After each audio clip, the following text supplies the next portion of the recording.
peserta dari seluruh Indonesia. Tadi saya sempat lihat ada yang dari Aceh, ada yang dari Kalimantan juga. Oke, kita mulai saja untuk acara kita pada sesi pertama. Saya akan share sebuah slide. Oke, slide-nya udah muncul ya Mbak ya? Mbak Binda udah muncul belum? Sudah, Pak. Oke, saya akan mulai pembahasan malam hari ini terkait dengan pensiun, dengan judul Pensiun Tenang Bukan Cuma Ngarang. Nah, sebelumnya kita akan berkenalan dulu karena tak kenal maka tak sayang. Oke, siapa saya saat ini adalah, nama saya adalah Doni Gita Bagia. Pengalaman saya adalah stock investor sejak tahun 2010, jadi kurang lebih sekitar 10 tahun yang lalu, ketika saya masih kuliah, saya sudah mulai masuk ke industri investasi, terutama untuk yang saham ya, karena dan beberapa investasi lain seperti reksadana, saya juga pernah masuk ke emas, tapi yang sampai sekarang saat ini saya masih geluti adalah yang stock investor. Terus kemudian saya juga sebagai ex-auditor di kantor akuntan publik, salah satu di Jakarta. Saat ini saya masih aktif sebagai banker di salah satu perusahaan multinasional, dan sejak tahun 2015 saya bertindak sebagai personal financial advisory. Saya mulai bisnis ini dengan teman-teman. Kemudian saat ini saya sudah menjadi salah satu associate wealth planner dari Financial Planning Standard Board Indonesia, termasuk juga qualified wealth planner. Oke, kita langsung ke materi ya teman-teman ya. Nah, ini aku mulai dari data nih. Dimulai dari data. Data ini aku dapat dari annuity.org. Nah, di dalam usia produktif, ini adalah untuk rekan-rekan yang saat ini di usia produktif, mengatakan sekitar 57% dari mereka yakin tidak akan yakin tabungan mereka dan investasi mereka tidak akan habis. Nah, ini adalah 57%. Persen diantaranya mereka takut tidak dapat memenuhi kebutuhan keuangan keluarga mereka setelah pensiun. Dan ini terus ada lagi nih yang bilang bahwa ketika mereka ditanyain soal persiapan masa pensiun, mereka cenderung stres dan cemas, itu adalah 70%. Jadi sekitar 7 dari 10, kalau kita ngomongin pensiun, ke mereka yang saat ini di usia produktif, mereka mengatakan, saya bingung tuh Mas Doni gimana cara nyiapinnya. Beberapa di antaranya ada yang stres, ada yang cemas. Oke, kita lanjut ke slide berikutnya. Jadi, apa sih sebenarnya pensiun itu? Nah,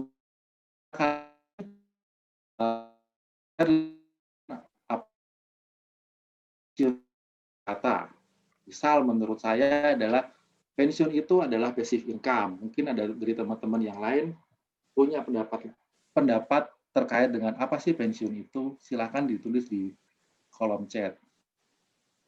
Saya ingin lihat pendapat dari teman-teman seperti apa. Oke, dari Pak Anto, tidak bekerja. Oke. Untuk teman-teman yang lain mungkin ada pendapat. Kesiapan modal berarti ya, ini dari Pak Samsudin. Saatnya menjadi diri sendiri, menikmati hidup. Oke, kurang lebih ini cerita yang enak-enak ya, teman-teman ya. Nah, slide ini menjelaskan terkait apa sih pensiun itu dulu dan nanti ketika masa depan seperti apa. Kalau dulu kita ngomongin pensiun, berarti betul disebutkan bahwa berhenti bekerja karena usia. Di Indonesia sendiri, batas usia untuk masa pensiun adalah sekitar 55 tahun. Pada beberapa perusahaan, angkanya ada tuh yang di atas 55 tahun. Cuman kebanyakan tidak lebih dari 60 tahun. Jadi berhenti bekerja karena usia. Nah, kemudian ada juga yang bilang bahwa hidup mereka menjadi ala kadarnya. Misal, paling gampang adalah contoh teman-teman, karena kebetulan keluarga saya ada lingkungan keluarga saya adalah keluarga PNS, jadi mereka ketika masih bekerja, mereka masih dapat tuh yang namanya gaji pokok dan tunjangan. Tapi ketika mereka sudah masuk ke fase pensiun, itu mereka nggak dapat tunjangan. Yang mereka dapat hanyalah gaji pokok. Akhirnya ada penurunan standar gaya hidup dari kehidupan mereka. Akhirnya hidupnya sendiri pun mungkin ya bisa jadi ada perubahan. Nah, yang ketiga adalah terkait dengan sandwich generation. Jadi pada beberapa kasus untuk definisi sandwich generation seperti ini ya teman-teman ya. Mungkin ada beberapa teman-teman yang belum familiar dengan istilah ini.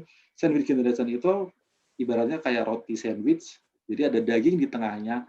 Nah, di atas sama bawahnya itu kan ada roti yang menjepit atau yang menjepit daging itu di tengah ya. Jadi daging tengah itu ibaratnya adalah kita yang sedang dalam masa produktif, sedangkan yang di atas adalah mereka orang tua dari para generasi produktif, dan di bawahnya adalah anak-anak dari generasi produktif tersebut. Kebutuhan dari yang atas dan di bawah itulah yang menggencet si daging itu. Makanya istilahnya ada sandwich generation.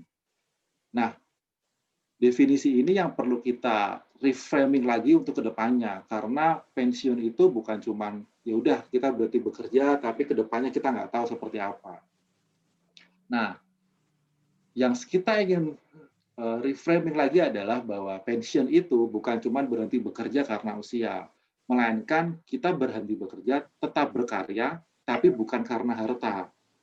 Saya punya contoh kasus salah satu klien saya, dia udah pensiun. Secara umur dia udah pensiun, tapi untuk beberapa hal dia tetap diminta menjadi salah satu penasehat di salah satu BUM, kalau tidak salah BUMN di Jakarta. Dia tetap berkarya. Waktu itu saya iseng sempat tanya ke beliau, Pak, kenapa sih Pak masih mau bekerja? Kan secara aset juga Bapak sebenarnya juga nggak terlalu butuh-butuh amat. Iya Mas, saya masih bekerja bukan karena aset, tapi ini adalah kesempatan saya buat berkarya. Kalaupun saya nggak mau bekerja pun saya juga nggak masalah. Cuman untuk mengisi waktu luang dan karena knowledge dan experience saya masih terpakai, ya saya ingin mengabdi ke masyarakat. Itu poin yang pertama untuk reframing terkait dengan pensiun. Nah, yang kedua adalah soal hidup yang menghidupi. Ini balik lagi. Jadi misal mungkin teman-teman udah pernah dengar istilah filantropis. Jadi ketika mereka udah selesai dengan hidupnya, mereka mengabdikan apa yang mereka punya, entah itu experience, entah itu materi, non materi, itu ke masyarakat kembali. Jadi hidup mereka udah tenang tuh, bukan sekedar masih nanti besok kalau aku pensiun gimana nanti aku bisa hidup, atau gimana sih nanti aku bisa ngurusin anak dan cucu. Oke, kemudian kalau tadi kita bahasnya adalah sandwich generation, nah kedepannya kita harusnya menjadi enriching generation. Itu sesimpel kita dapat memberikan sesuatu ke anak dan cucu kita yang dapat menjadi modal buat mereka tanpa kita merepoti anak dan cucu kita. Oke, untuk berikutnya adalah terkait dengan fakta. Ini fakta kita terima dari HSBC, menyatakan bahwa 2 dari 3 orang dalam usia pekerja itu memprediksi pensiun mereka itu akan indah, pensiun mereka akan enak. Sayangnya, hanya 1 dari 3 orang dari mereka yang konsisten untuk melakukan saving, untuk mempersiapkan dana pensiun setiap bulan. Jadi 2 dari 3-nya itu nggak melakukan apa-apa. Nah, ada fakta lain yang mengatakan bahwa 3 dari 4 orang usia bekerja berharap mendapat pertolongan anak mereka ketika mereka pensiun. Jadi dari awal pun mereka udah berharap nih, ini kayaknya kami sebagai generasi orang tuanya nggak bisa buat hidup mandiri ketika pensiun. Makanya mereka berharap 3 dari 4 orang berharap akan mendapatkan pertolongan dari anak-anak mereka. Nah, namun hanya 1 dari 4 para orang tua itu yang dibantu oleh anak-anaknya ketika mereka pensiun. Kenapa? Balik lagi, anak-anak dari mereka juga punya kepentingan baik terhadap diri mereka sendiri maupun terhadap anak-anak dari generasi produktif itu. Oke, ini fakta-fakta dari HSBC. Nah, kemudian saya juga sempat melakukan sedikit eksperimen terhadap beberapa teman dan klien saya. Nah, bagaimana sih cara mempersiapkan pensiun itu? Apa sih pendapat mereka terkait pensiun itu seperti apa? Terus apa keluhan mereka ketika menghadapi masa pensiun. Nah, ada seorang bernama KA, umur 30 tahun, dia bilang bahwa, "Wah, aku belum kepikiran nih, Don, itu masih jauh." Betul, memang masih jauh, tapi nanti bisa jadi malah kelewatan, malah ujung-ujungnya nggak mempersiapkan pensiun itu sendiri. Kemudian BD, umur 38 tahun, selama ini aku udah nyoba nyiapin buat pensiun, dana untuk pensiun, tapi baru sebatas masuk ke deposito. Dengan umurnya yang masih panjang dan deposito saat ini kan mungkin belum bisa, hanya beberapa deposito yang bisa mengalahkan inflasi, mungkin deposito ini bisa menjadi, bisa menggunakan alternatif investasi lain. Nah, ada juga nih yang umurnya seharusnya udah masuk masa pensiun, waktu saya coba temui beliau, beliau bilang, "Wah, saya nggak bisa ketemuan nih Mas Doni, weekend saya tetap kerja, saya tetap masuk." Beliau adalah salah satu karyawan yang di umurnya yang ke-70 tahun, dia masih tetap bekerja. Oke, ini aku next, terkait dengan apa sih kesalahan umum dalam mempersiapkan dana pensiun. Nah, kesalahan umum yang paling saya temuin adalah gagal merencanakan pensiun. Alasannya macam-macam, teman-teman. Pensiun saya masih lama, saya nggak kepikiran, ini kayaknya juga masih jauh deh, Don. Masih 20 tahun lagi, 15 tahun lagi.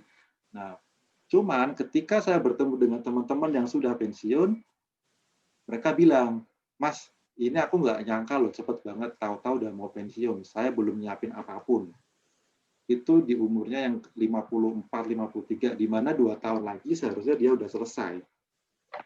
Nah, yang kedua adalah terlambat untuk memulai. Kenapa terlambat untuk memulai? Ada banyak alasan. Beberapa di antaranya adalah karena mereka sibuk mempersiapkan dana biaya hidup bulanan mereka sendiri. Kemudian mereka juga sibuk mempersiapkan dana kuliah untuk anak-anaknya, karena dana pendidikan, biaya hidup itu kan tiap tahun juga meningkat. Nah, mereka bilang, "Aku bisa sih Don nyiapin buat dana pensiun, tapi mungkin nanti setelah biaya anakku udah selesai, biaya sekolah udah selesai." Masalahnya adalah biaya pendidikan untuk anak dan biaya pensiun itu jaraknya mepet. Biasanya itu bahkan untuk beberapa case yang saya temui, orang tua tersebut udah pensiun dan anaknya masih sekolah, masih butuh buat dana buat kuliah. Nah, itu bakal jadi cerita lain. Oke, yang ketiga adalah lupa the real inflation. Ini data ini saya terima dari BPS, angka statistik inflasi itu sebenarnya sekitar 5-7%. Itu saya pernah coba menghitung selama 20 tahun, range 20 tahun sekitar 5-7%. Kenyataannya adalah dari inflation-nya, inflasi kenyataan di lapangan itu cukup besar. Ambil contoh, dulu saya suka tuh makan di salah satu restoran cepat saji, kita bisa bilang either itu KFC atau McD. Nah, angka yang dulu itu sekitar 20 tahun yang lalu, saya masih bisa tuh makan dengan uang 8.000, itu udah kenyang. Sekarang tahun 2020 minimal kita butuh sekitar 50.000 untuk paket yang cukup mengenyangkan ya. Jadi selisihnya itu udah kenaikannya sendiri udah hampir 5 kali lipat. Nah, kemudian budget terlalu kecil. Ini adalah budget untuk persiapan dana pensiun itu sendiri yang terlalu kecil. Entah mungkin karena teman-teman belum tahu juga seharusnya berapa sih yang dipersiapkan, atau mungkin karena biaya hidup, kembali lagi biaya hidup yang tinggi, terus kemudian mereka juga nggak punya bayangan pensiun kayaknya masih lama deh. Akhirnya itu bukan menjadi prioritas, bukan bukan menjadi prioritas untuk teman-teman, ya akhirnya seadanya aja nih budget yang disiapkan untuk dana pensiun. Nah, yang kelima ini terlalu konservatif. Instrumen investasi yang mereka pilih tidak sesuai dengan tujuan. Untuk beberapa golongan usia, misal masih 20 tahun lagi untuk pensiun, sepertinya harus mempertimbangkan ulang jika jika ingin masuk ke instrumen investasi seperti deposito. Karena percepatan kenaikannya juga nggak terlalu tinggi, apalagi sekarang. Sekarang ini bunga deposito itu sekitar paling 4% ya kalau 4% lah. Karena juga nggak karena suku bunga bank pun juga sekarang lagi turun. Nah, yang keenam adalah kebanyakan dari teman-teman yang saya tanyain adalah, ya saya tahu kok, gue tahu kok Don, gue tahu bahwa pensiun itu mesti ini. Cuman sayangnya adalah pengetahuan dan tindakan mereka itu nggak sesuai. Mereka bilang mereka tahu, tapi mereka nggak pernah melakukan untuk persiapan itu. Akhirnya ya udah, persiapan dana pensiun mereka berantakan. Itu adalah kesalahan umum dalam mempersiapkan dana pensiun. Nah, yang sering orang lupa adalah yang pertama nih, kurang financial literasi. Ini apa ya sebenarnya financial literasi ya? Nah, financial literasi itu sesimpel ini, sesimpel money management. Jadi gimana sih kita mengatur keuangan, apa yang mesti kita persiapkan, terus mana yang lebih baik antara kita bayar utang terlebih dahulu atau kita investasi. Ilmu ini saat ini sedang berkembang. Nah, ini yang harus kita kembangkan lagi karena salah satu hal yang sering dilupakan orang adalah financial literasi itu sendiri. Nah, yang kemudian adalah terkait dengan tak paham konsep bisnis dan investasi.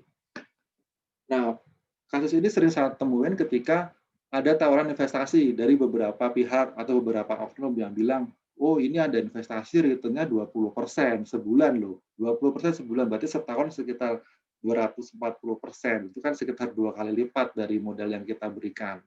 Nah, alangkah baiknya ketika mendapat tawaran investasi seperti ini, kita pikirkan kembali. Pikirkan kembali matang-matang, kita tahu nggak sih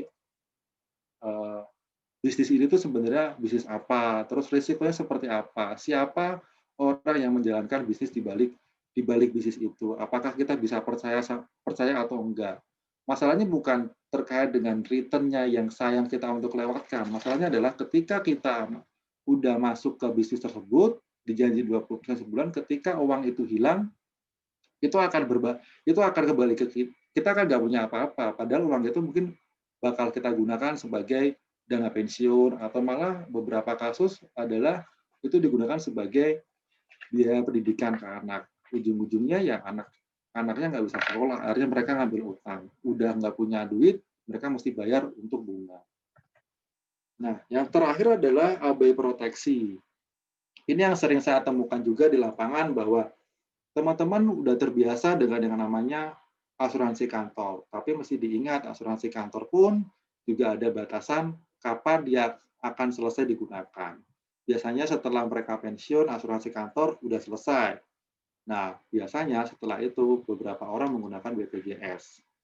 Nah, mesti disesuaikan lagi apakah beberapa orang itu cocok memakai BPJS atau enggak. Oke, next adalah sekitar 63% milenial lebih suka menaruh dana pensiunnya di deposito daripada di reksadana atau saham. Ini sumbernya saya terima dari netwallet.com.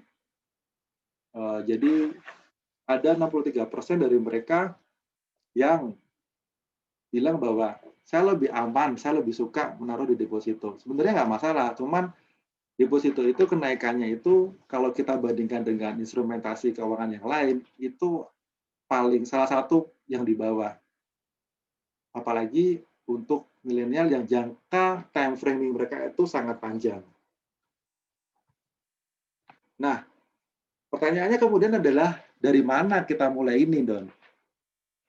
Gimana sih caranya? Nah, ini saya ada 5 langkah sederhana yang mungkin bisa teman-teman gunakan untuk mempersiapkan dana pensiun. Nah, yang pertama adalah tujuan. Untuk apa sih pensiun itu? Terus kemudian kita akan mencoba menghitung berapa sih kebutuhan yang seharusnya kita gunakan untuk pensiun itu. Karena jangan lupa, karena kita juga butuh hidup dan jangan lupa kadang cucu kita akan datang kapan saja. Kemudian soal proteksi, balik lagi, emang masih di cover sama kantor. Kan sudah beda ketika nanti pensiun. Yang nomor 4 adalah soal alokasi aset. Jangan lupa profil risiko dan jangka waktu, karena masing-masing individu itu profil risikonya beda, jangka waktunya juga beda. Dan terakhir adalah mendanai kekurangan. Ingat, dana pensiun itu kayak maraton ya teman-teman ya. Itu jangka waktunya panjang dan dana yang diperlukan itu nggak sedikit. Jadi memang lebih awal untuk mempersiapkan itu lebih bagus. Oke, yang pertama adalah soal tujuan. Nah, tujuan ini apa aja sih yang mesti diketahui? Nah, yang pertama adalah kapan. Kapan nih teman-teman bakal pensiun? Beberapa orang bilang, oh saya masih lama Don, 25 tahun lagi. Saya masih 10, saya tinggal 10 tahun lagi nih Mas Doni. Kebutuhan tiap orang akan berbeda karena balik lagi. Berapa lama mereka akan pensiun, itu masing-masing orang akan berbeda. Nah, yang kedua adalah terkait angka harapan hidup yang meningkat. Saya pernah baca studinya di salah satu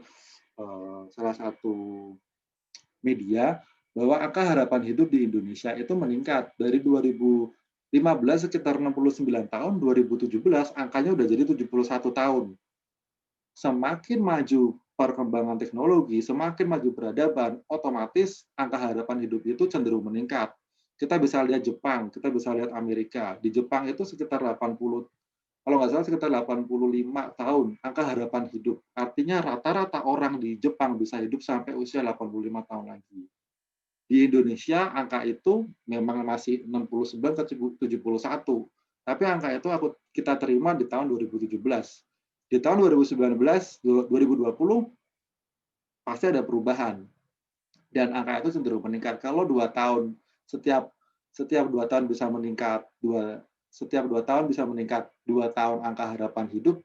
Nah, kita bisa hitung nih kira-kira ketika nanti kita udah masa pensiun berapa lama lagi nih kita bakal menikmati masa pensiun itu.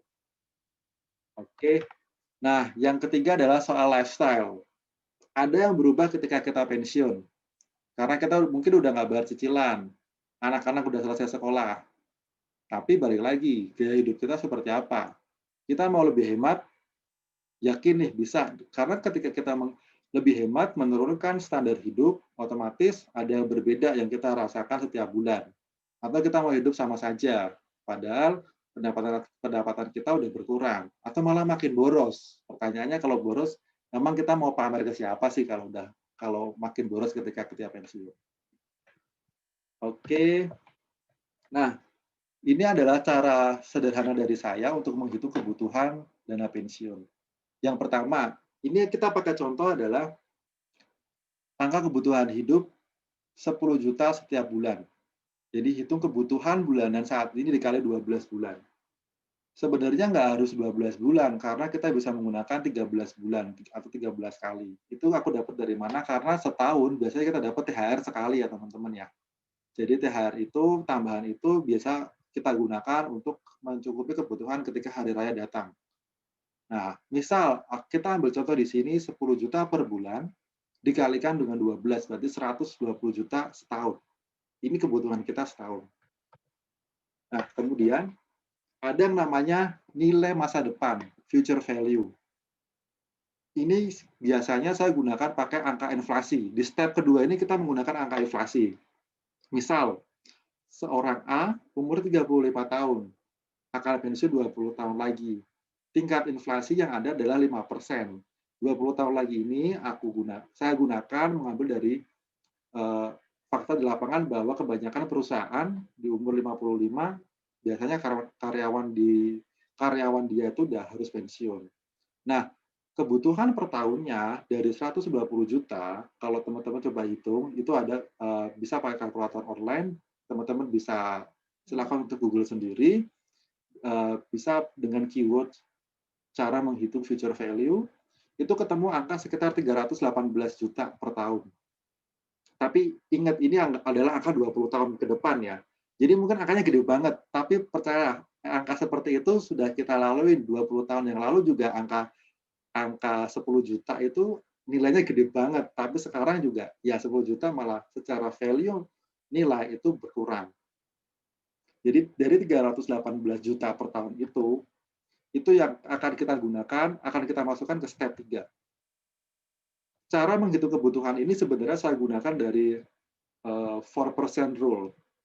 Jadi kalau 4% rule tinggal kita bagi 318 dibagi 4%, Nah, ini aku gunakan hal yang beda karena saya masih bisa menemukan beberapa bank yang menawarkan bunga deposito 6%, meskipun itu sangat sulit, meskipun saat ini sangat jarang sekali, tapi di sini aku gunakan 6% sebagai contoh. Nah, 318 itu kita bagi dengan 6%, berarti kurang lebih hasilnya sekitar 5,3 miliar. Ini adalah kebutuhan dana kita ketika pensiun. Nah, berikutnya adalah soal proteksi. Tadi step yang kedua, sekarang step yang ketiga. Kita ngomongin soal proteksi. Kenapa sih balik lagi ke proteksi? Betul. Untuk beberapa orang yang apa namanya, ada beberapa orang yang udah paham nih soal apa sih fungsinya proteksi. Tapi ada beberapa orang yang mungkin emang proteksi buat apa ya Mas Doni ya? Nah, yang pertama gini, terutama untuk asuransi kesehatan, semakin kita berumur, semakin kita senior, itu daya tahan kemampuan fisik kita semakin turun. Apalagi sekarang kan kondisi COVID kan. Nah, semakin kita berumur, kita mungkin lebih cepat capek, lebih cepat sakit ketika kita udah makin berumur. Ya wajar lah umur kita kalau umur kita 40 dibandingkan dengan umur 30 pasti kemampuannya beda. Apalagi yang umurnya 50 dengan 20. Nah, semakin kita berumur, semakin rentan kita terhadap penyakit. Itu yang pertama, kenapa kita butuh proteksi. Nah, yang kedua, soal biaya kesehatan yang semakin mahal. Untuk teman-teman ketahui, ini penelitian dilakukan oleh Kompas, biaya kesehatan di Indonesia setiap tahun meningkat 10-11%. 10-11% setahun. Bisa jadi angka ini bahkan mengalahkan kenaikan pendapatan untuk beberapa teman-teman kita. Dan ingat, angka ini naiknya majemuk ya. Jadi setiap tahun naik 10%, tahun depan 10% lagi. Oke. Nah, yang terakhir yang paling penting adalah karena ketika kita udah pensiun, balik lagi, belum tentu loh kantor itu mau nanggung proteksi kesehatan. Belum tentu loh kita masih dapat asuransi, gampangnya belum tentu kita masih dapat proteksi dari kantor. Dan jangan sampai nanti ketika kita ada apa-apa, malah anak-anak cucu-cucu kita yang menanggung biaya kesehatan kita nanti. Itu yang jangan sampai kejadian. Nah, kita ngomongin alokasi aset.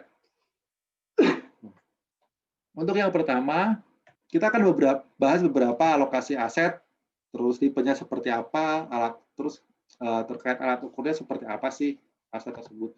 Yang pertama kita mulai dari kas. Nah, kas ini kalau kita ngomongin likuiditasnya tentu sangat tinggi ya.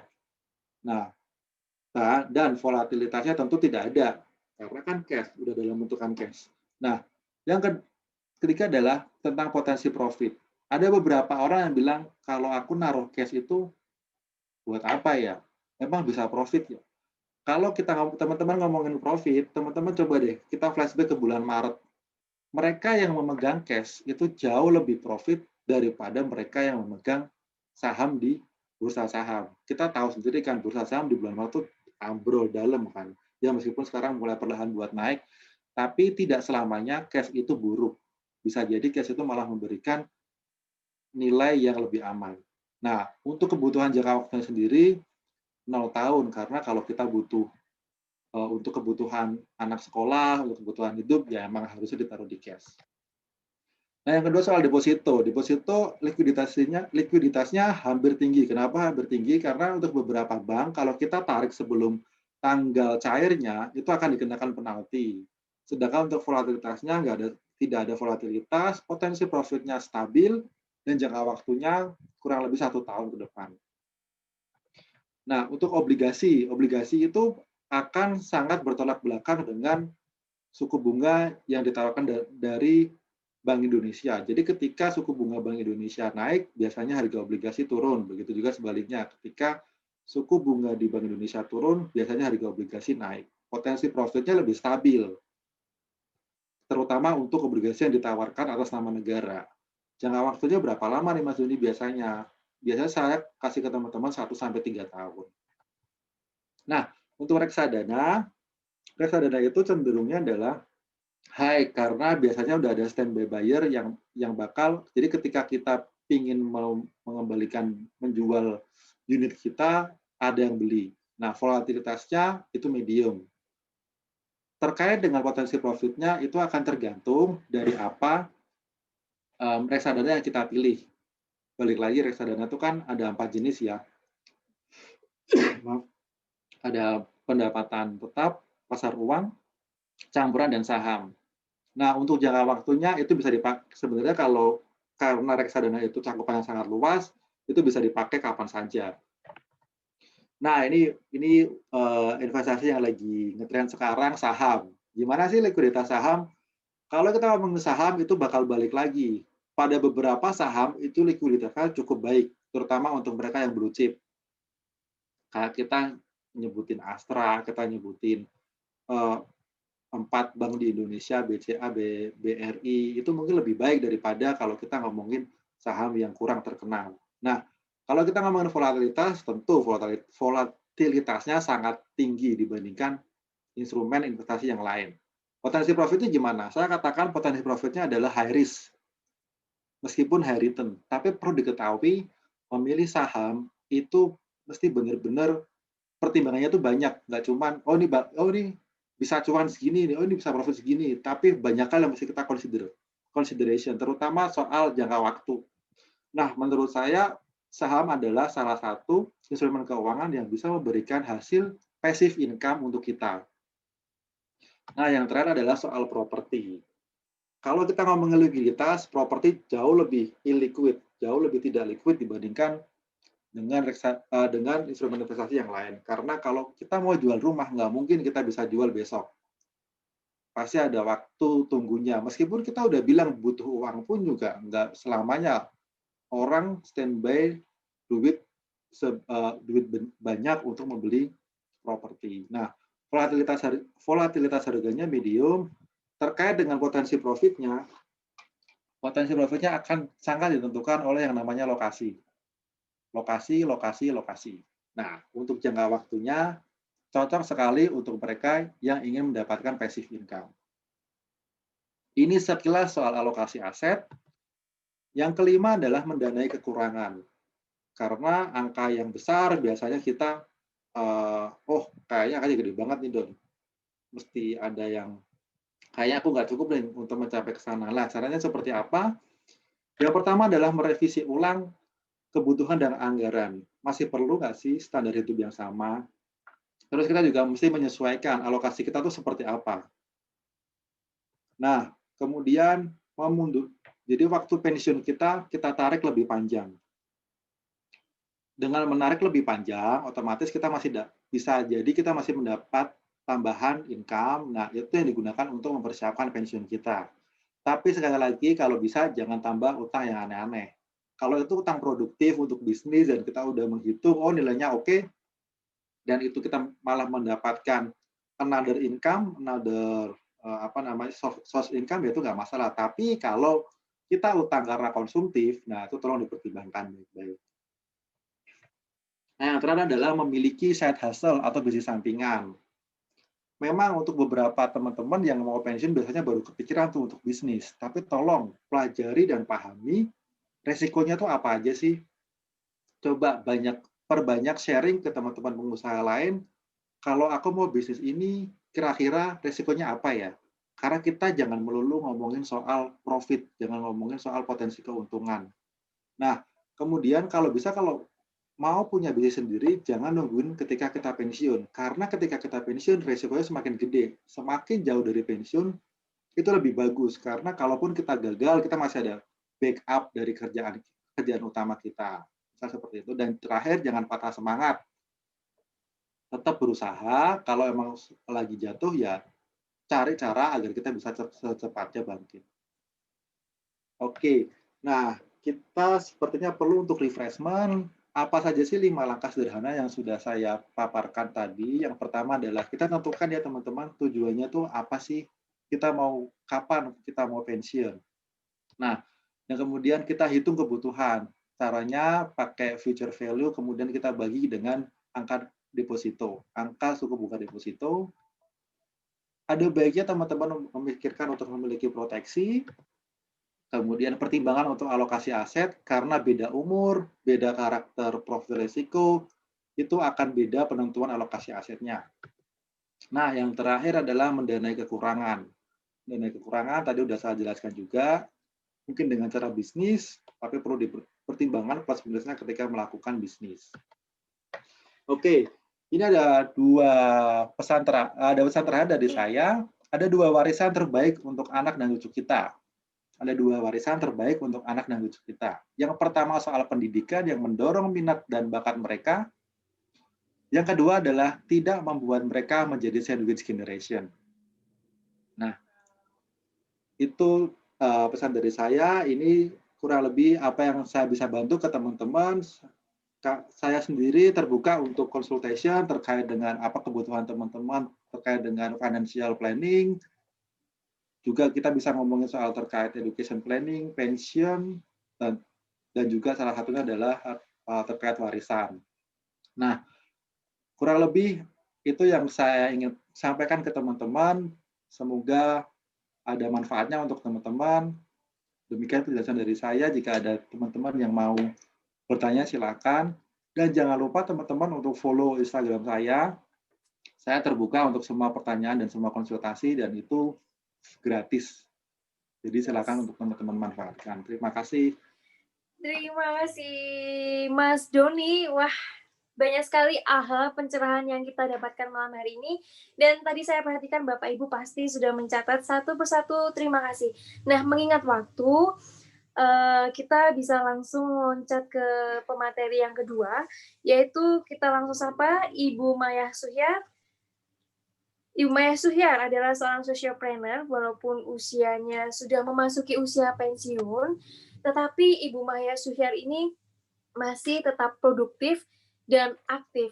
Dan bersyukurnya di usianya yang sudah pensiun, Ibu Maya sudah punya penghasilan 5 miliar per tahun. Jadi untuk lebih akrabnya, kita langsung saja panggil dengan sebutan Bunda Maya. Untuk waktu kami persilahkan kepada Bunda Maya. Terima kasih, Bindra. Yes, Bu. Assalamualaikum warahmatullahi wabarakatuh. Pertama-tama, saya ucapkan terima kasih kepada, aku manggilnya teman-teman aja ya.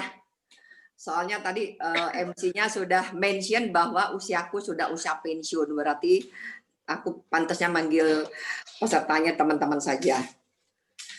Nah, aku di sini akan lebih banyak sharing. Tadi terima kasih Mas Doni, ilmunya luar biasa untuk mempersiapkan masa pensiun.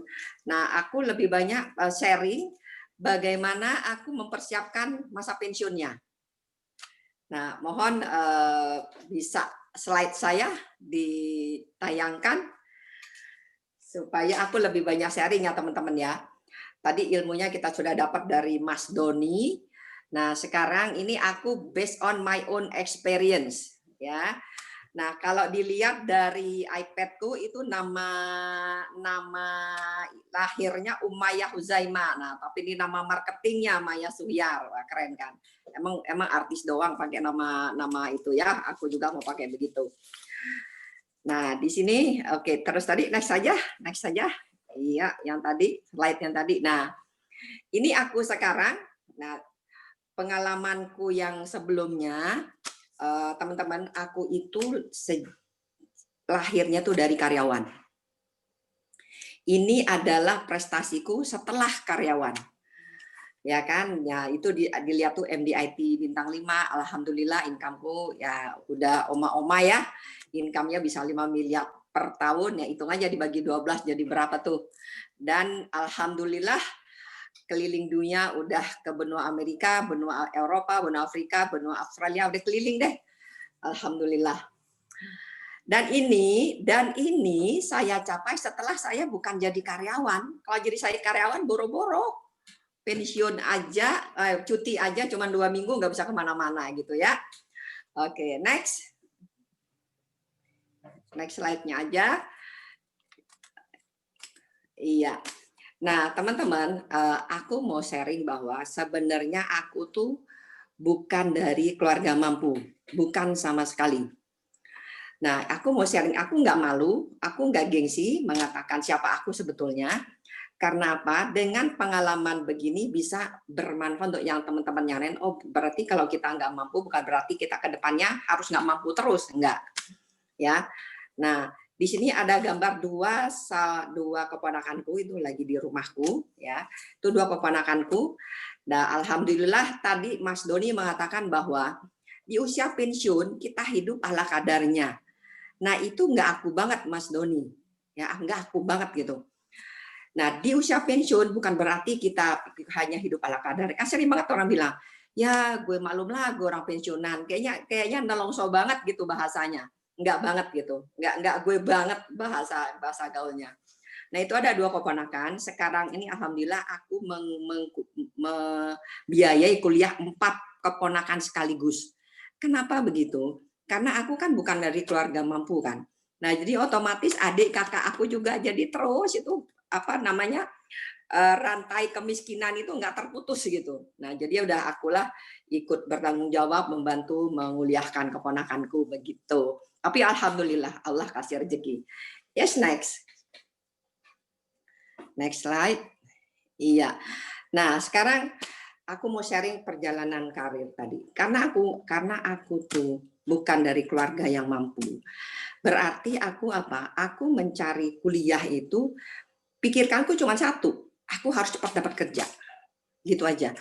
Nah, zaman aku dulu itu yang namanya orang S1 itu bisa 8 tahun, bisa 9 tahun, bahkan temenku ada yang 10 tahun.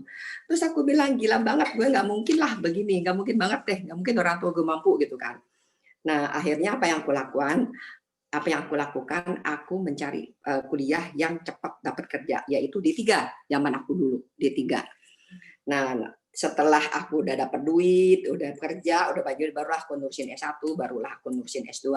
Tapi pada saat itu aku cuman bisanya D3 doang gitu. Karena mau cepat dapat kerja biar cepat dapat duit. Dan karena aku menyadari bahwa aku adalah keluarga yang nggak mampu, jadi aku tuh dibekali bahwa jujur itu adalah harta yang termahal. Jadi bekal aku kerja itu jujur, aku komitmen, aku bertanggung jawab, istilah orang sekarang itu reliable, responsible, bisa diandalkan, bertanggung jawab gitu kan. Dan sebagai karyawan aku nggak hitung-hitungan waktu kalau kerja. Kata orang itu, wah biar dapat lembur, enggak, aku nggak peduli. Kalau aku memang nggak kelar, aku bawa pulang ke rumah. Pokoknya this is me gitu, nggak ada yang aku bisa andalkan selain akulah, inilah aku. Dan alhamdulillah aku tuh selalu begini. Aku nggak tahu, mungkin aku dulu kan nggak ngerti ya apa namanya, ilmunya nggak banyak. Dari dulu tuh aku tipenya tuh yang ambisi gitu. Misalnya waktu aku mulai kerja tuh aku sekretaris direktur BOD, direksi, ya sales director waktu itu. Nah, darahku ini bergemuruh gitu. Wah, Tuhan, aku mau kayak itu. Nah, Tuhan, aku mau kayak gitu. Nah, mungkin sekarang istilah orang sekarang itu adalah ambisi. Nah, setelah naik aku terus tuh di perusahaan ini apa aja ya karirnya. Aku kejar tuh. Setelah dapat ini aku what next. Setelah dapat ini what next. Nah, selalu begitu. Ya, alhamdulillah posisi aku yang terakhir itu direksi, ya. Posisi terakhir direksi dan aku capai dalam waktu 22 tahun. Nah, tapi aku merasa lama amat sih 22 tahun, tapi aku bersyukur karena ada temenku dari mulai kita kerja sampai dia pensiun nggak naik-naik, itu terus posisinya begitu. Nah, jadi setelah aku di posisi BOD, what next gitu, nggak ada lagi. Terus aku pikir, waduh, ini yang di depan itu yang ada kehancuran. Nah, coba kita lihat juga next slide-nya seperti apa nih. Next slide-nya seperti apa, biar seru. Oke, kita next slide-nya. Nah, setelah aku tuh pikir begini, setelah bekerja, ini kan aku kerjanya kan di perusahaan swasta kan. Aku bekerja di perusahaan swasta. Nah, nanti kalau aku pensiun, masa aku harus hidup dari tabungan, ya kan? Terus do nothing, gue nggak ngapa-ngapain. Terus get nothing, nggak dapat apa-apa. Tadi kata Mas Doni, hidup ala kadarnya. Waduh, serem banget. Ya, ada ini teman-teman ya. Ini aku mau sharing ya. Kita menghadapi dunia pensiun itu nggak main-main loh. Banyak orang yang mengatakan post power syndrome. Ada temanku begitu, teman nih, berarti umurnya di bawah aku. Begitu dia pensiun, dia shock, stroke, meninggal. Nah, kata istrinya, ya itu, waduh, aku ngapain ya. Jadi nggak main-main. Makanya kita di malam ini, webinar malam ini kita sharing gitu pengalaman ya. Nah, terus setelah aku 20 tahun bekerja tadi, so what next gitu. Kedepannya apa yang akan aku hadapi? Mengerikan sekali, tau nggak? Gue di rumah pakai daster, nggak ngapa-ngapain, nggak dapat income lagi, dan gue mau apa-apa, gue menahan diri, hidup ala kadarnya. Waduh, serem banget. Nah, terus kalau kita mau ke depannya, gue hidup berapa tahun lagi, terus tabungan gue ini cukup nggak? Nah, itu kan pertanyaannya. Tadi Mas Doni udah bilang, apalagi waktu itu kita milenial, 63% milenial itu masuk tabungannya ke deposito, which is deposito itu bunganya rendah sekali. Nah, jadi ya karena aku sudah pengalaman, jadi aku mikir, waduh, what next ini? Terus kalau aku hidup dari tabungan, kalau aku umur panjang, terus waktu itu ya namanya direksi ya, aku sampai posisi terakhir, wah gayanya keren banget tau. Biaya kesehatan VIP ditanggung company. Kalau pergi bisnis kelas, mobil, Mercy, semua dibayar kantor. Itu justru membuat aku takut, tau nggak? Membuat aku takut. Waduh, kalau aku pensiun, gue nggak dapat lagi Mercy, gue nggak dapat lagi kesehatan, gue nggak dapat apa-apa lagi. Mengerikan sekali gitu loh.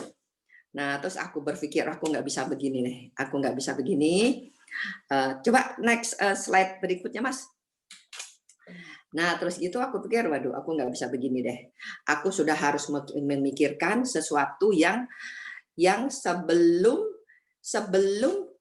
aku mikir gini, posisi direksi, posisi BOD itu adalah posisi tertinggi. What next-nya udah nggak ada lagi. What next-nya apa? What next-nya kejatuhan. Kejatuhannya apa? Pensiun. Serem banget. Waduh, saya bilang nih mengerikan sekali nih. Saya bilang nggak boleh aku diam begini terus. I have to do something gitu. Nah, mulailah aku berpikir, aku hitung-hitungan. Usiaku waktu itu saat itu usiaku itu sekitar 44 lah, sekitar begitu. Mulai deh hitung-hitungan, aku nggak bisa nih, aku harus mulai berbisnis nih. Karena kalau aku masuk karyawan lagi ngapain? Aku mau pindah lagi kan ngapain, sama lagi problemnya kan. Jadi teman-teman yang saat ini karyawan, salah nggak? Nggak salah.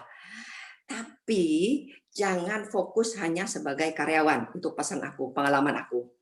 Jangan fokus hanya sebagai karyawan. Apalagi sekarang kan zaman canggih. Informasi banyak, peluang banyak, teknologi tinggi. Wah, keren banget deh. Nah, mulailah bisnis. Mulailah berbisnis. Nah, aku tuh hitung-hitungan nih. Aku mulai hitung-hitungan. Aku kan begitu kuliah kan langsung jadi karyawan. Nggak pernah teman ngajak bisnis, nggak pernah namanya karyawan dari pagi sampai malam, dari malam sampai pagi itu semua urusan kantor. Aku hitung-hitungan sendiri nih, oke sekarang kalau aku mau bisnis MLM. Nah, satu hal kalau mau bisnis itu kita harus mikir ada satu bisnis yang tidak memerlukan big capital, modal gede. Nah, apalagi aku pikir gini, kalau aku harus ngeluarin modal gede, gile aja tabungan gue habis. Ya kan? Tabungan gue habis, sementara gue nggak tahu hasilnya ke depannya seperti apa. Bisa profit, bisa gulung tikar. Waduh, segang nih. Berarti satu hal, gue nggak boleh melakukan bisnis yang memerlukan modal gede. Nah, terus kedua, teman-teman, ini pengalaman aku. Cari bisnis yang tidak one man show atau single fighter. Kenapa? Itu bahaya banget. Bahaya bangetnya kenapa? Sebagai manusia, kita ada jenuhnya. Pasti kan? aduh gue kok jenuh banget ya nih, kok rasanya begini salah, kok jenuh deh. Nah, pertama. Kedua, sebagai manusia kita perlu liburan, Bo. Masa kita mau kerja terus 52 minggu setahun?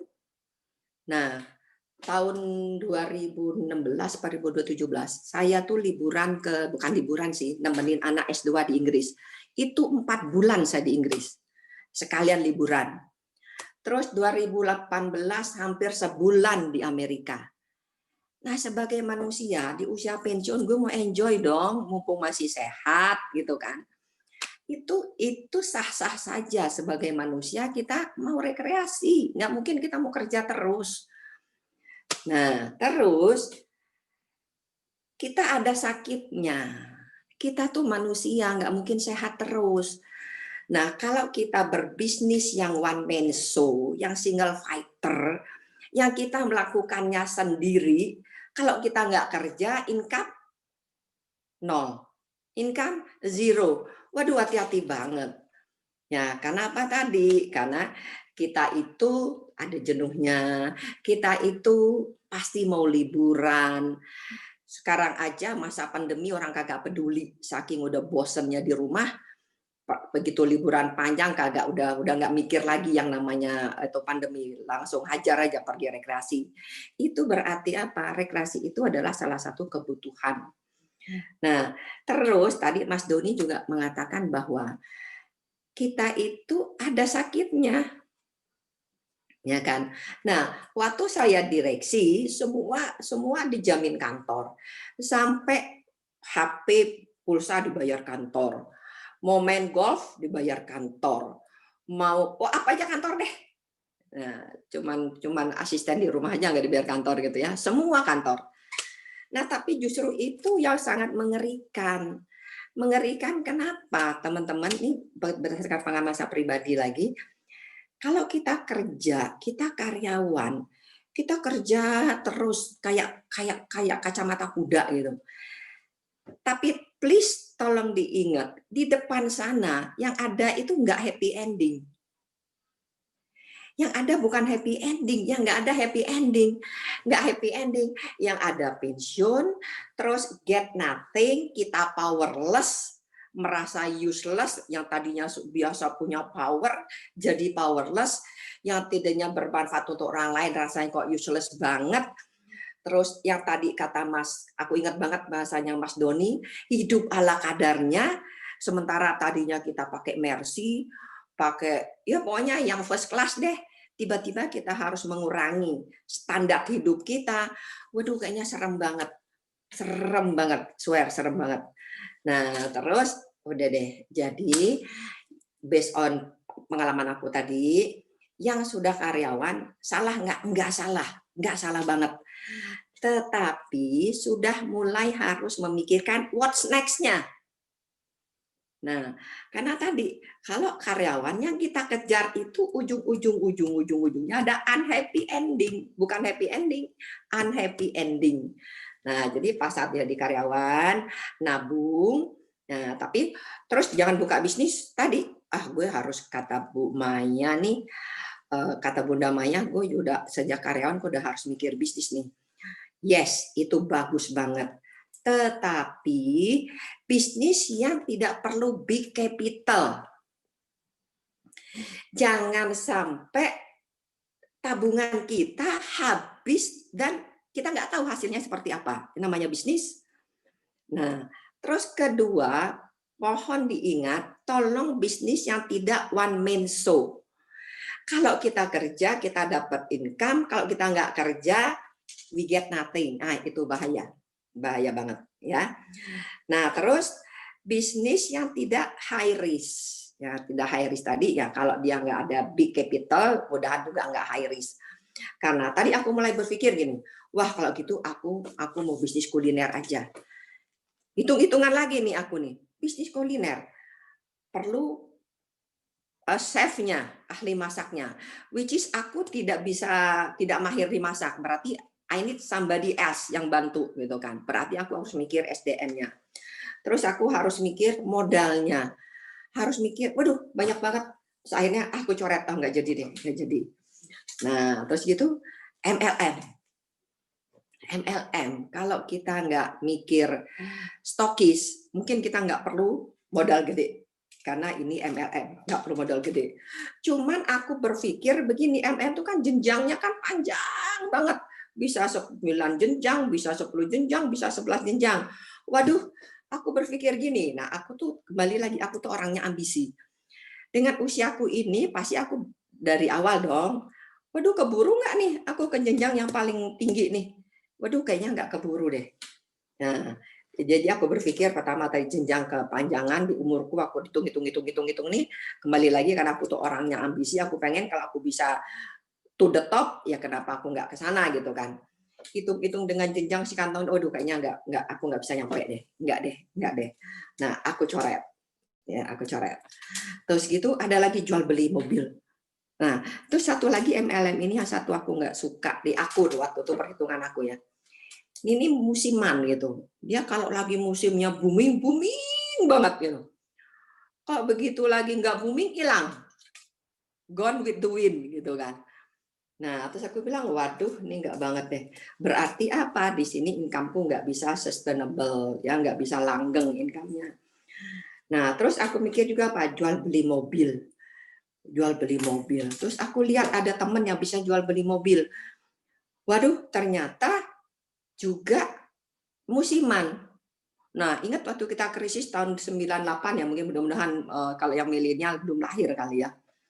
Wah, semuanya rame-rame bisnis jual beli mobil. Nah, berarti kan bisnis musiman. Berarti income-nya juga nggak sustainable. Nah, terus begitu, ini modal gede. Waduh, temanku ada anaknya mau bisnis jual beli mobil. Waduh, gede banget modalnya. Apalagi mobil-mobil kayak Mercy gitu. Waduh, nggak deh. Nggak jadi, aku coret lagi gitu kan. Aku coret lagi. Nah, terus gitu, bilang bisnis salon gitu kan. Di salon, everybody butuh ke salon. Hitung-hitungan lagi bisnisnya, hitung-hitungan lagi duitnya, hitungan lagi tempatnya, hitungan lagi SDM-nya, karena aku nggak ahli motong gitu kan. Akhirnya aku bilang, waduh ini kayaknya nggak jadi deh. Ya, nah jadi pesan aku tadi yang sudah karyawan, monggo lanjutin, tetapi mulai berpikir what next-nya. Jangan sampai sudah pensiun, energi kita tadi kata Mas Doni, aku ingat banget, mudah-mudahan Mas Doni tidak nyindir aku. Makin kita sudah lebih senior, kalau nggak mau pakai bahasa lebih tuanya, ya kita makin lebih senior, kita makin rentan dengan penyakit, kita energi semangat boleh semangat 45, tetapi namanya body nggak bisa dibohongin. Ya, semangat boleh 45 terus. Nah, makin jadi sebelum sampai menginjak usia pensiun, cepat do something dulu. Misalnya, waduh nggak berani aku, bunda mayakku nggak berani langsung. Bisa paralel. Sekarang kan canggih kan, informasi banyak, teknologi canggih, bisa paralel dulu. Nah, kalau nanti kira-kira setelah paralel, ternyata income-nya bener nih, jauh lebih gede gue bisnis daripada gue jadi karyawan. Nah, cepat ambil decision. Nah, cepat melangkah, berubah gitu, hijrah. Begitu. Nah, jadi untuk milenial juga gitu tadi kata Mas Doni. Sengaja kita lihat Mas Doni dulu. Jangan merasa gue masih muda, gue belum perlu mikir pensiun. Hati-hati loh. Waktu itu berjalan kayak kita buka air di keran, terus saja ngocor. Nah, kita nggak sadar. Tiba-tiba ini udah lumer, ya. Tiba-tiba sak, waduh, ini gue udah pensiun. Begitu baru sadar, 5 tahun nggak ada waktu lagi untuk kita berpikir, untuk kita bergerak, begitu. Oke, next slide. Nah, sekarang pertanyaannya, apakah mungkin pensiunan swasta punya penghasilan melebihi penghasilan? Nah, kalau kita bicara pensiunan swasta, karyawan swasta ada nggak pensiunnya sih? Nggak ada. Karyawan swasta itu nggak ngasih pensiun, Bo. Yang ngasih pensiun itu hanya PNS. Makanya kalau sebelum kita pensiun, cepat cari alternatif, kita mencari income sendiri. Nah, dengan tadi rumusnya tadi, no big capital, bukan one man show, tidak ada high risk. Nah, itu harus dipegang itu. Begitu. Ya, next. Host kita minta tolong. Nah, teman-teman, apakah semua itu instan? Tentu tidak. Tentu tidak. Nah, kalau saya lihat sekarang teman-teman jauh kesempatannya lebih bagus. Sekarang ilmunya banyak, webinar banyak, buku-buku banyak, yang ngasih tahu banyak, terus WhatsApp di YouTube, di mana tuh banyak banget informasi. Jadi mulai sekarang nggak bisa kan, kayak saya nih, kejar-kejar atau income-nya 5 miliar setahun. Instan enggak. Nah, waktu itu saya mulai di bisnis ini tuh, maaf saking serunya.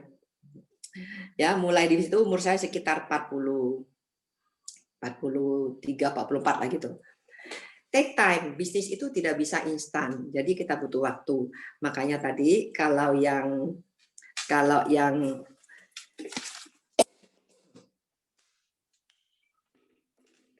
sudah karyawan, mulailah paralel. Kalau yang masih milenial benar, yang masih belum memikirkan untuk bekerja, saran saya better jangan memilih karyawan. Karena apa? Karena para milenial itu tanggung jawabnya belum ada. Belum mikirin anak kuliah, belum mikirin istri, belum mikirin beli rumah, belum mikirin beli mobil, start aja ke bisnis. Karena mencari income itu tidak selamanya harus jadi karyawan. Itu saran saya. Juga membantu pemerintah mengurangi pengangguran. Nah, kenapa coba sekarang pemerintah banyak pengangguran? Karena begitu selesai kuliah ya dipikirin jadi karyawan. Padahal peluang di luar sana jauh lebih banyak. Dan in term of pengalaman, in term of penghargaan, dalam hal juga kesempatan, banyak hal itu jauh lebih banyak. Contoh, waktu saya jadi karyawan, saya jadi direksi. Kalau keluar negeri itu teman-teman, cuman dari hotel ke kantor, meeting kan? Nah, terus apa saya bisa extend kayak ke Amerika sebulan? Boro-boro. Karena apa? Jadwalnya di tanah air udah ditunggu. Jadi kalau keluar negeri pun kayaknya percuma doang, cuma taunya bandara, hotel, kantor, itu doang. Nah, tapi kalau kita dengan berbisnis, apalagi bisnis tadi, kita bisa mengembangkan bisnis besar, bisnis yang kita bisa membuka cabang di mana-mana, di seluruh Indonesia, seantero Nusantara. Dan tidak perlu big capital, dan tidak perlu high risk. Nah, jadi kalau yang milenial, saran saya begitu, ini anggap aja saran dari seorang tua nih yang sudah pengalaman. Ya, nah bagi teman-teman yang sudah terlanjur menjadi karyawan, salah nggak? Nggak salah. Yang salahnya itu kagak mikirin alternatif nanti pada saat pensiun gue ngapain. Nah, begitu udah pensiun udah telat karena energi kita udah nggak ada lagi. Nah, jadi paling telat usia 40 sudah harus do something. Udah harus mulai mikirin. Nah, jadi mikirnya tadi paralel, karyawan iya, bisnis iya. Nah, kita lihat deh mana yang lebih bagus lebih menghasilkan. Nah, kalau memang lebih, saya yakin seyakin-yakinnya. Kalau kita melakukan bisnis, jamnya kita full heart, kita full time, kita full komitmen seperti dengan kita karyawan, income-nya jauh lebih besar daripada kita berbisnis, daripada sebagai karyawan. Itu udah proven dan kita sudah banyak sekali orang yang iya benar juga nih kata Bunda Maya ya. Gue yang cuman part time aja, yang cuman paralel aja melakukannya, gue bisa dapat income bagus. Nah, berarti kalau gue bisa full time, benar-benar serius, macam lebih bagus. Nah, Itu saran saya. Bagi milenial, saya ulangi, bagi milenial yang belum mau jadi karyawan, lebih baik fokus aja ke bisnis. Bagi teman-teman yang sudah terlanjur jadi karyawan, salah nggak? Tidak salah. Tetapi sudah harus memikirkan alternatif, what next-nya. Nah, harus selalu what's next-nya. Jangan mau tadi kata surveinya Mas Doni tadi, hidup ala kadarnya, menjadi useless, menjadi hopeless, jangan. Bukan kita banget gitu. Ya, next silakan Mas. Next slide saya. Nah, jadi ini tadi saya saya sudah sharingkan tadi, mulai memikirkan bisnis yang tadi nggak perlu modal gede, jangan one man show, jangan tergantung kita sendiri, kita mau liburan, kita ada mau rekreasinya, jadi harus as a team, kita kroyok bareng-bareng. Nah, itu baru bagus, bisnis kroyok bareng-bareng, kayanya berjemaah gitu. Jangan mau kaya sendiri, tapi kayanya berjemaah. Yes, next. Silakan next slide. Nah, ini alhamdulillah tadi saya sudah mention juga bahwa waktu saya direksi buru-buru saya mau jalan-jalan, saya cuma tahunya bandara, hotel, kantor. Kantor, hotel, bandara, balik lagi. Udah, mau extend, pakai duit sendiri pun kagak bisa. Karena waktunya sudah ditunggu, jadwalnya sudah ditunggu di kantor. Bisa jalan-jalan nanti, pensiun, nunggu cuti. Di kalau keluar negeri, kagak waktu cuti. Sama juga bohong, bandara, kantor, hotel, bandara, kantor, hotel, desit, itu saja. Ya, alhamdulillah di usia pensiun, bayangin coba aku bisa jalan-jalan, namanya Amerika, gue udah nggak kehitung lagi, udah bolak-balik Amerika, Eropa, udah kayak Jakarta Bogor kali ya, udah bolak-balik dah. Ya alhamdulillah, itu kapan aku nikmati malah di usia pensiun. Nah, tapi prepare-nya instan nggak? Tidak. Ini kita prepare-nya tuh di saat sebelum kita pensiun, begitu. Alhamdulillah. Yes, next slide aku. Nah, jadi ini sebelum penutup, ini sebagai sharing aku. Mudah-mudahan ini nanti teringat terus. Ini kata Anthony Robbins, ya, motivator terkenal dunia, kaliber dunia.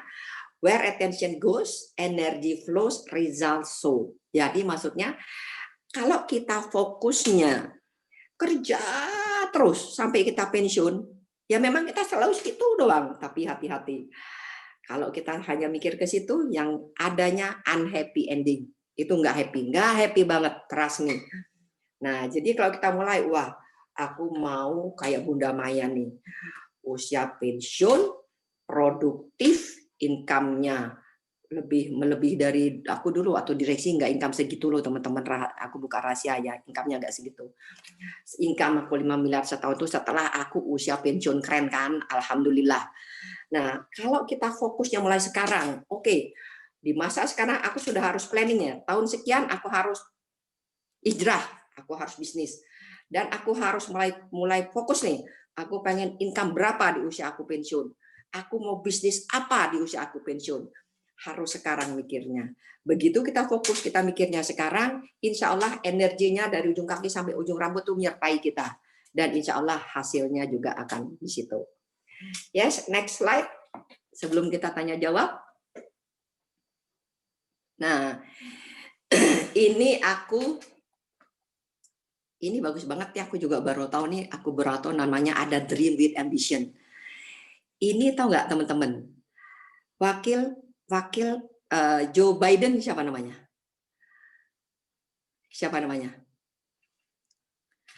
Kamala Harris, ya kan? Nah, ini bahasanya beliau nih, dream with ambition. Waduh, saya suka banget nih. Saya bisanya cuma dream big gitu kan.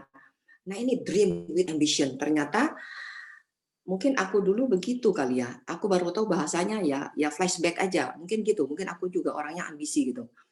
Begitu jadi karyawan, habis ini aku harus capai apa nih, what next-nya. Begitu udah kecapai ini, what next-nya lagi. Habis itu jabatan apa, what next-nya.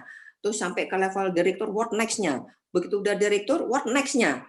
Direksi, what next-nya, kagak ada lagi. What next-nya apa? Kehancuran, pensiun, unhappy. Get nothing, do nothing, udah deh.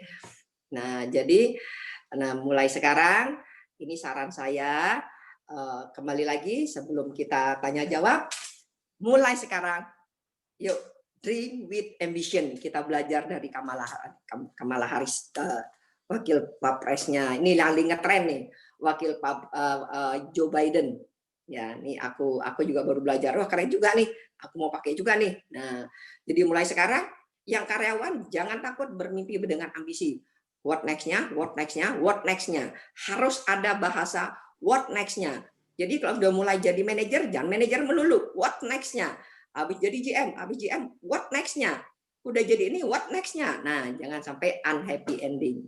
Jadi kita maunya di usia pensiun tetap produktif, tetap aktif, bahkan income kita melebihi waktu kita bekerja. Begitu. Terima kasih, semoga bermanfaat.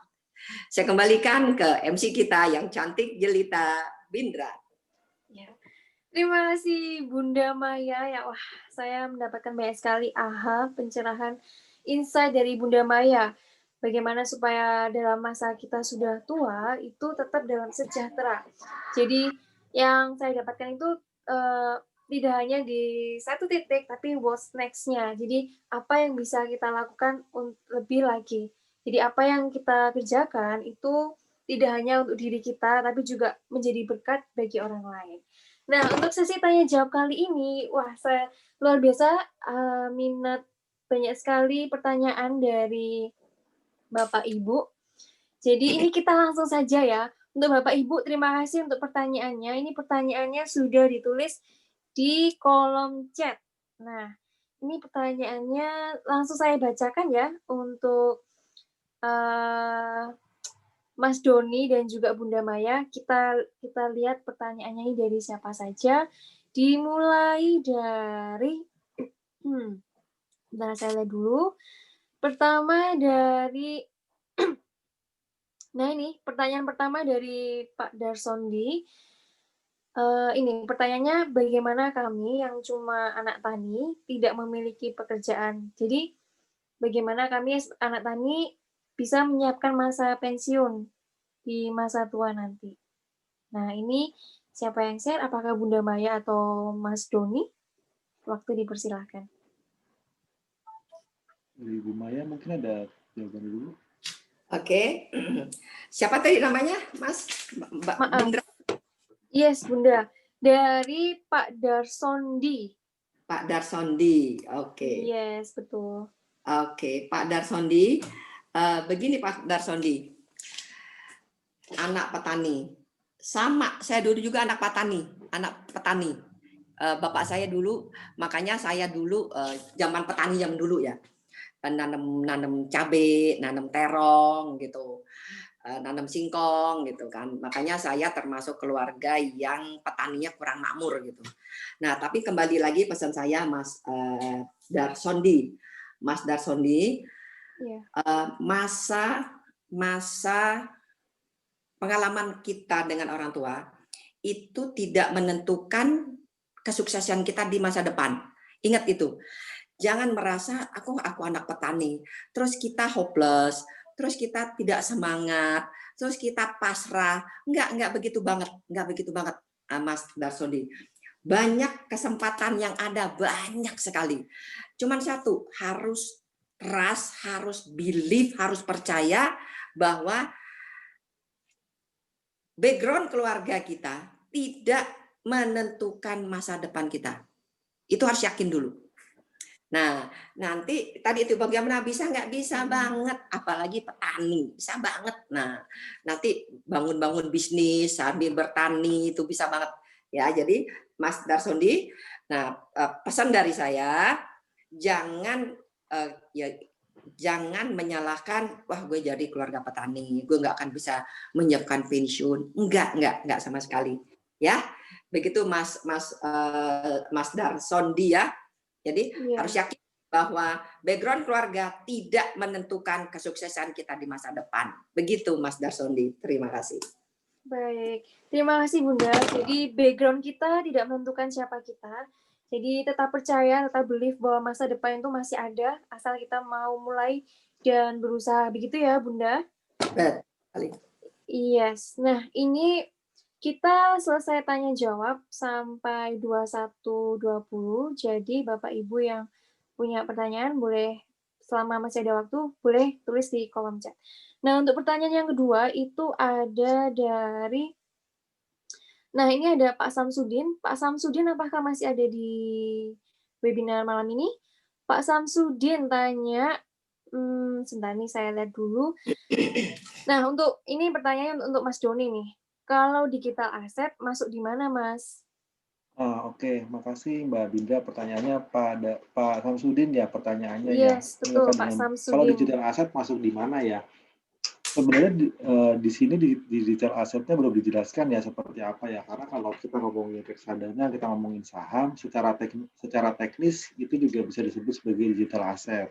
Karena itu kan nggak seperti aset kebanyakan yang kayak tanah itu kelihatan, deposito itu kan juga kelihatan. Nah, kalau untuk digital aset di luar saham dan reksadana yang saya jelaskan tadi, itu saya asumsikan itu adalah kayak yang cryptocurrency yang sekarang lagi happening. Nah, balik lagi, itu masuknya di mana itu di luar dari apa yang saya jelaskan tadi. Kenapa saya tidak masukkan? Karena ini belum terlalu umum dikenal oleh masyarakat, baik dari secara secara nature-nya dari investasi itu sendiri yang belum terlalu banyak diketahui orang, terus terkait dengan regulasi, karena saya belum tahu tuh apakah terkait kayak digital asset untuk yang cryptocurrency udah ada regulator yang mengatur spesifik hal itu.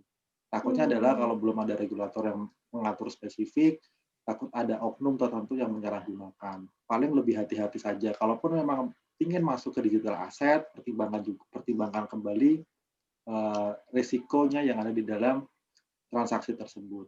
Paling kurang lebih sharing saya untuk Pak Samsudin seperti itu. Baik, terima kasih Mas Doni. Pertanyaan ketiga dari Pak Albert. Pak Albert tanya, lebih baik mana, investasi di saham langsung atau di reksadana saham? Karena reksadana saham kan sudah oleh orang profesional, selama benar memilih reksadananya. Terus di marketplace reksadana juga bisa dikatakan hampir tidak terkena biaya atau free. Jadi pertanyaannya adalah lebih baik mana investasi di saham langsung atau reksadana saham? Nah, oke, makasih Mbak Bindra. Makasih Mas Albert pertanyaannya. Ini pertanyaan cukup bagus terkait yang pertama, lebih baik di mana investasi di saham atau secara langsung atau reksadana. Kembali lagi, kalau kita di saham secara langsung berarti kita harus menyisihkan waktu kita untuk melakukan analisa karena kita better melakukan analisa sendiri terlebih dahulu baru ketika yakin kita melakukan aksi entah itu beli atau menjual. Kalau kita mengikuti orang, emangnya pertanyaannya adalah emangnya orangnya mau kalau kita tuntut rugi dia mau ganti. Kan nggak ada orang yang mau kalau kita rugi terus kita minta ganti ke orang itu. Nah, adanya reksadana saham, reksadana itu sebenarnya diciptakan adalah untuk memfasilitasi teman-teman investor yang tidak memiliki kelebihan waktu. Jadi mereka secara knowledge-nya emang belum cukup dan secara waktunya emang tidak cukup untuk melakukan analisa, makanya dibentuk suatu instrumen yang namanya reksadana. Nah, di reksadana itu terus siapa yang mengelola? Mereka adalah orang-orang profesional yang memang kerjaannya mengelola ibaratnya itu uang ataupun dana dari para investor. Nah, otomatis akan ada imbal hasil atau ibaratnya fee yang diberikan kepada para profesional itu. Nah, di sini dikatakan juga di marketplace reksadana juga bisa dikatakan hampir tidak terkena biaya atau fee. Pada beberapa reksadana iya betul. Kalau hampir tidak terkena mungkin ada beberapa yang fee-nya kecil tapi setahu saya pasti ada fee-nya. Nah, itu juga perlu dipertimbangkan. Seberapa besar sih fee yang kita bayar selama setahun? Karena pemberian fee reksadana itu macam-macam. Ada yang ketika beli udah dikenakan fee. Kemudian ketika kita melakukan kita punya selama setahun itu ada namanya manajemen fee. Kemudian ketika kita jual itu juga ada fee yang mesti kita bayar. Jadi fee-nya terkena berkali-kali. Meskipun ada fee berkali-kali yang kita bayar, kenyataannya adalah reksadana itu salah satu instrumentasi keuangan yang pasarnya tumbuh sangat pesat di Indonesia. Kurang lebih seperti itu, Mbak. Thank you. Jadi kalau ditanya mana yang lebih baik, dikembalikan lagi saja. Misal Mas Albert punya lebih banyak waktu untuk menganalisa, saya pikir untuk membeli saham secara langsung itu lebih baik daripada kita masuk ke reksadana. Tapi sebaliknya, kalau nggak punya waktu untuk melakukan analisa, ya kembali lagi daripada kita suffer, daripada kita bingung, ya lebih baik kita masuk ke reksadana.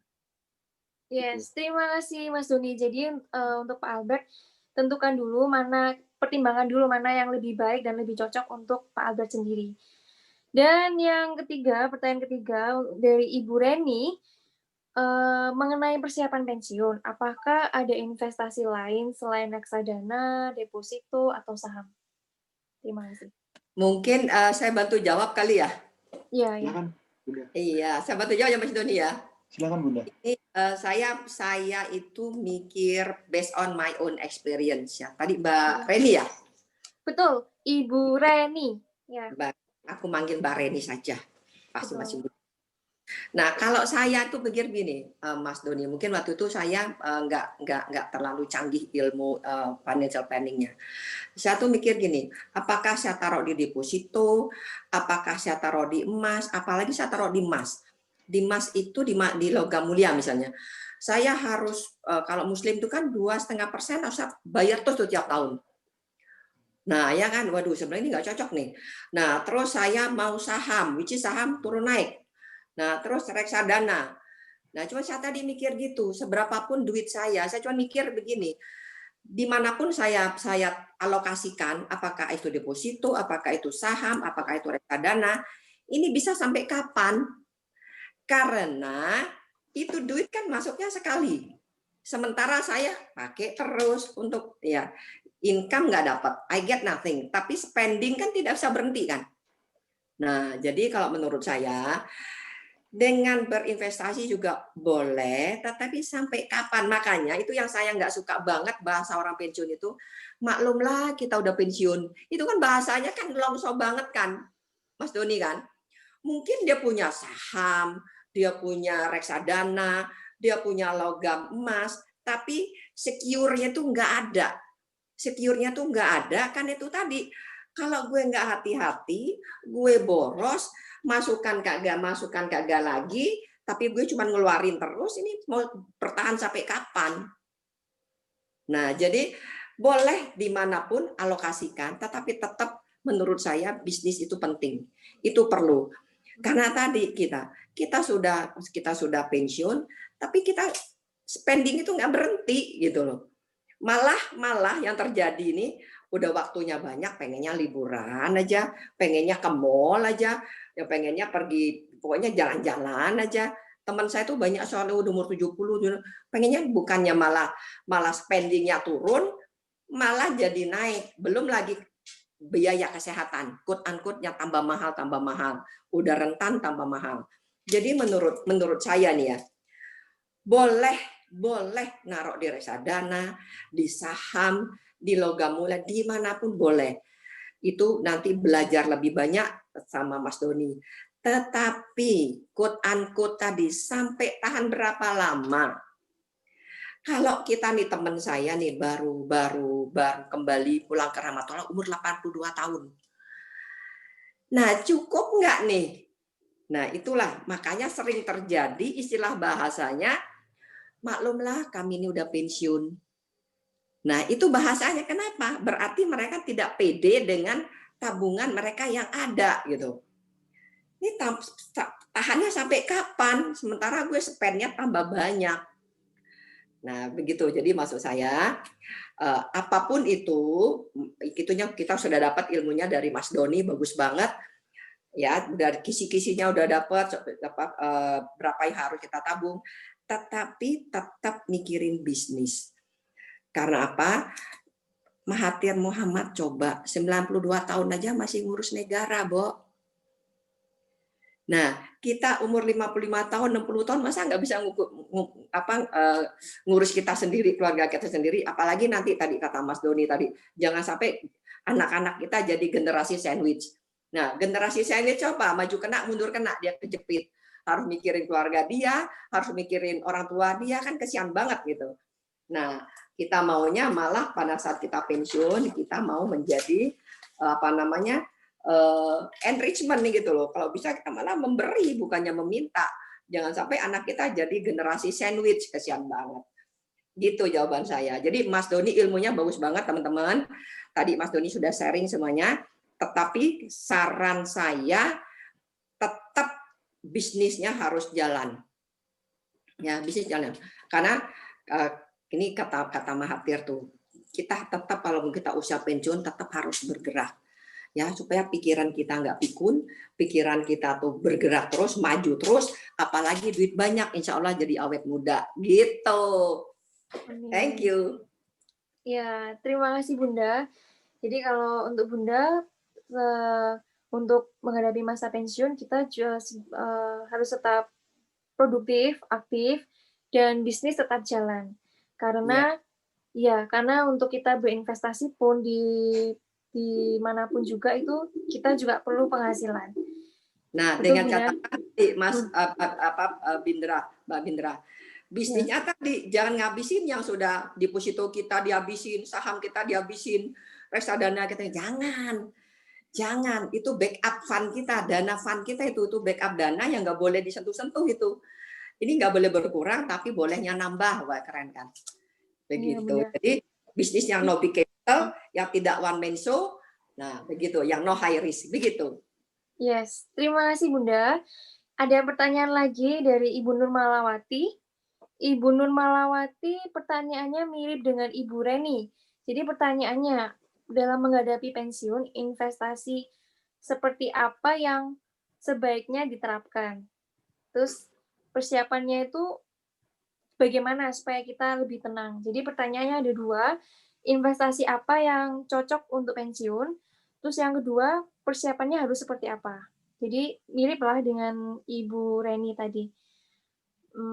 Mohon dijawab untuk mungkin Mas sudah Doni. terjawab kali Bindra ya, mungkin sudah terjawab. Kalau sama sudah terjawab, bisa ke next question kali ya, biar tidak hal yang sama gitu, yang kesian yang lain bosan dengarnya. Baik Bunda, saya coba lihat dulu. Dan setelah Ibu Nur Malawati, sebentar ya Bapak Ibu. Nah, sementara MC kita mencari pertanyaan, nanti peserta, teman-teman peserta di sini yang tertarik kira-kira bisnis apa ya Bunda Maya ya, nanti yang bagus ya, yang kita masalah investasi itu pakarnya Mas Doni. Nah, nanti materi-materinya kita akan taruh di grup. Jadi bagi yang tertarik silakan nanti bergabung di grup. Di grup itu kita akan membahas investasi seperti apa. Karena kalau malam ini dibahas Mas Doni sampai besok nggak kelar ya Mas Doni ya. Nah, iya, kita akan di grup, ahlinya tuh nggak bisa kalau sebentar nanti nggak dapat juga ilmunya. Nanti kita di grup, terus nanti Bunda cocoknya bisnis apa ya Bunda? Nah, karena kata Bunda tadi, kalau karyawan kita hanya mikir karyawan, ujung-ujungnya unhappy. Yang kita kejar itu kehancuran loh, teman-teman. Sadar itu ya, yang karyawan ya. Berdasarkan pengalaman saya nih, yang kita pikir tuh yang ujung sana tuh yang menunggu kita itu jurang kehancuran, bukan jurang kesuksesan, justru jurang kehancuran. Jurang kehancurannya apa? Pensiun. Nah, jadi oke Bunda cocoknya bisnis apa ya Bunda ya? Nah, nanti bisa sharing di grup, nanti mengenai investasinya, nanti Mas Doni juga sharing investasinya seperti apa di situ. Begitu, silakan Bindra, udah ketemu kah? Yang nanya apa lagi?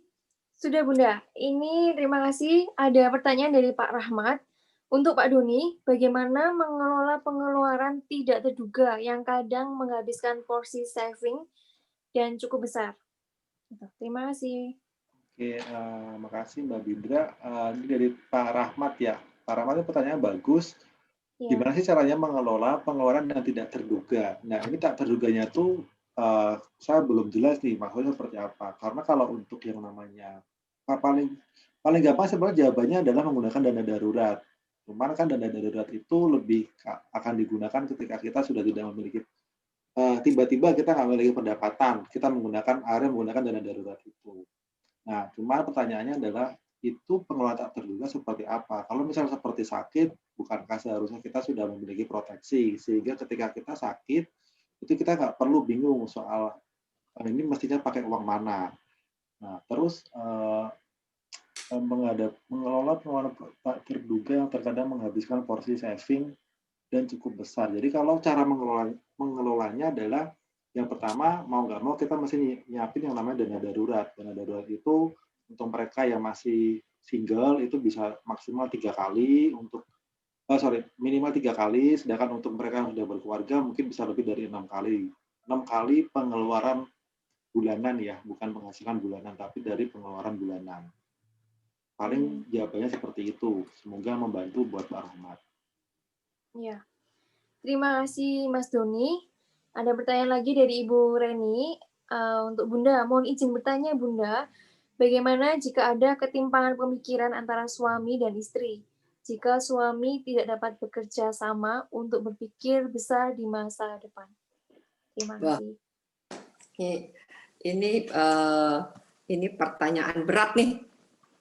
Tapi Mbak Reni, saya akan coba ya. Ya. Menurut saya sih kita diskusi aja, musyawarah, kita pakai hitung-hitungan juga nih loh ke depannya, misal anak kita berapa biaya kita tuh perlunya begini, ya kan? Ini kita bicara sesama seorang istri, ya, pengalaman seorang istri nih ceritanya nih. Ya, kayak saya nih, saya dulu pengalaman nggak bisa sekolah tinggi-tinggi karena orang tua nggak mampu. Nah, mungkin saya juga ambisi, begitu saya punya anak, saya bilang sama suami, anak saya harus S2 di luar negeri. Saya nggak tahu caranya bagaimana, pokoknya harus di luar negeri. Nah, itu tadi dream with ambition, itu saya baru dapat kata-katanya tuh dari wakilnya, wapresnya Joe Biden. Jadi kita hitung-hitungan, ya kita perempuan bisa lah ngerayu suami seperti apa gitu ya. Ya, ini yang laki-laki diem ya, ini ilmu perempuan. Ya kan?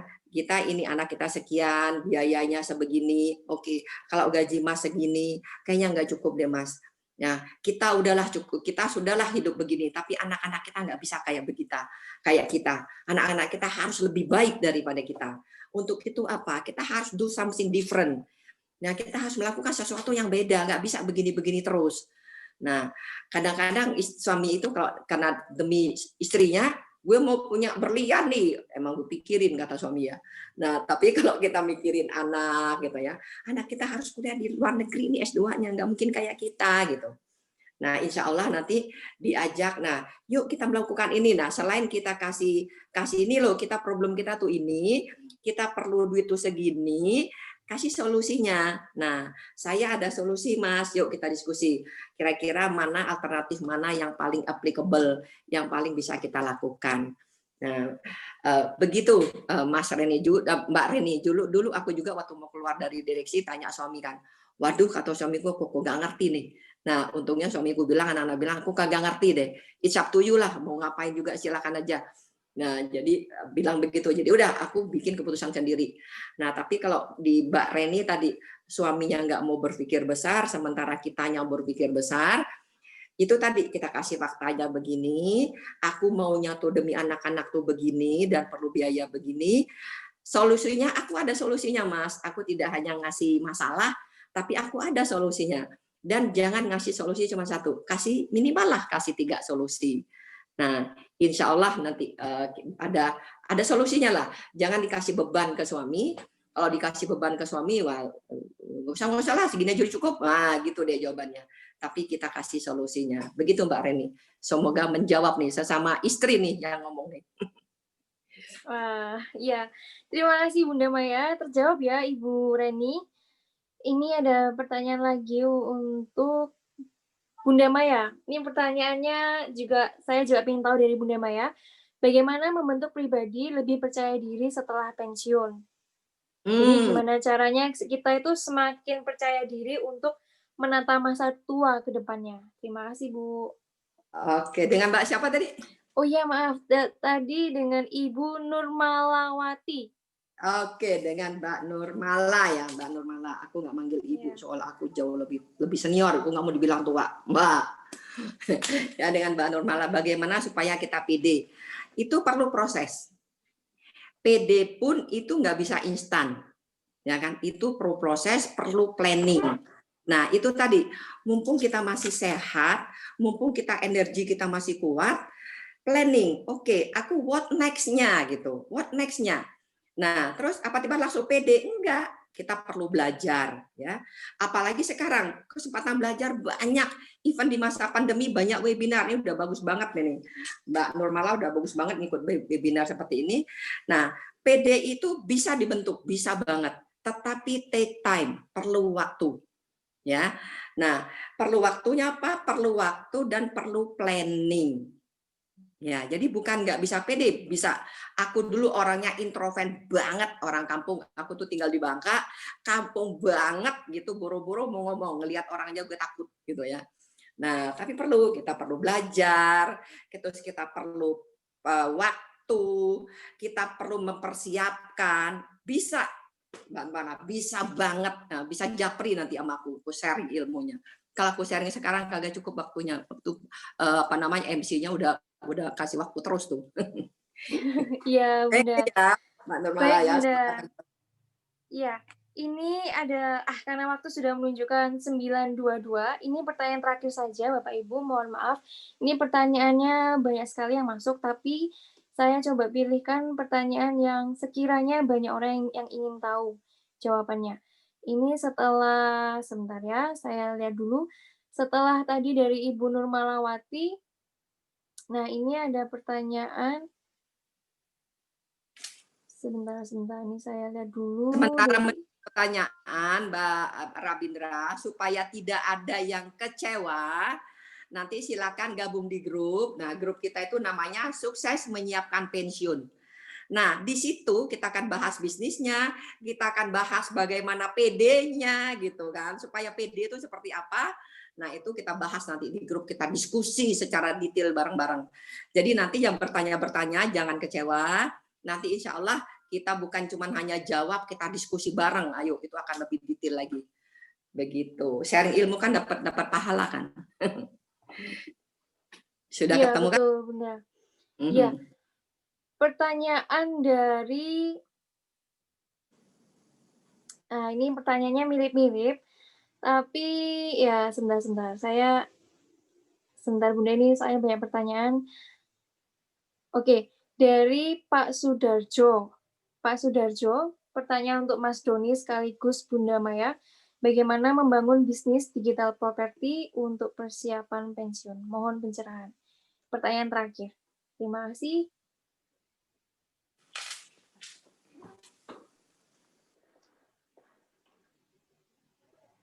Jadi ini ada pertanyaan dari Pak Sudarjo.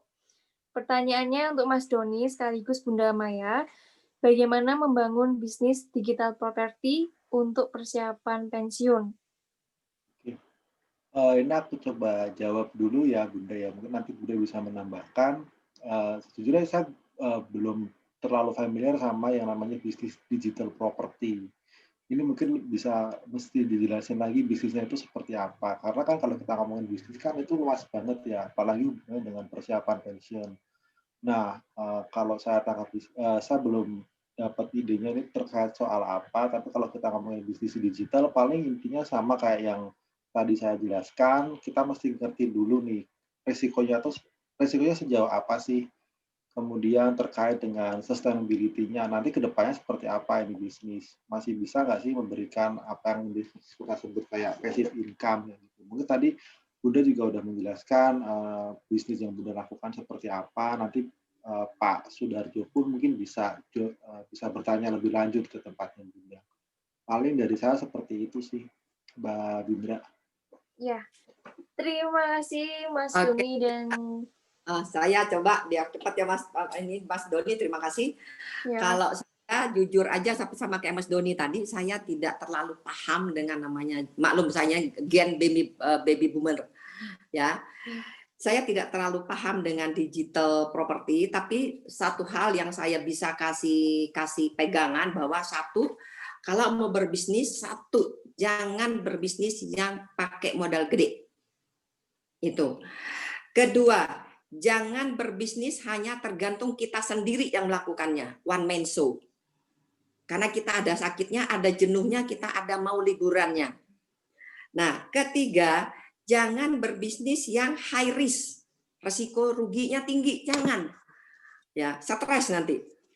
Nah, terus keempat, jangan berbisnis yang musiman. Ya kan? Cari bisnis yang langgeng, ya tanpa musim apapun, mau pandemi kayak, mau kerismon kayak, mau apa kayak, semua orang butuh bisnis ini. Nah, produk ini. Terus bisnis yang bisa memberikan sustainable income. Jangan income-nya on off, kadang dapat duit, kadang nggak dapat duit. Karena apa? Karena pengeluaran kita nggak on off, pengeluaran kita jalan terus. Nah, jadi saya nggak mau mengaku saya ngerti digital property, sama sekali tidak. Saya hanya bisa kasih tip bahwa kalau mau berbisnis apapun itu bisnisnya, jangan butuh modal gede, jangan hanya dilakukan sendiri, tapi harus keroyokan bareng-bareng, bentuk tim, terus jangan yang high risk, terus jangan yang bisnis yang musiman, terus yang bisa memberikan sustainable income, income-nya tidak on off, tapi income-nya terus langgeng jalan terus. Begitu, Mbak Bindra. Oh yes, Bunda.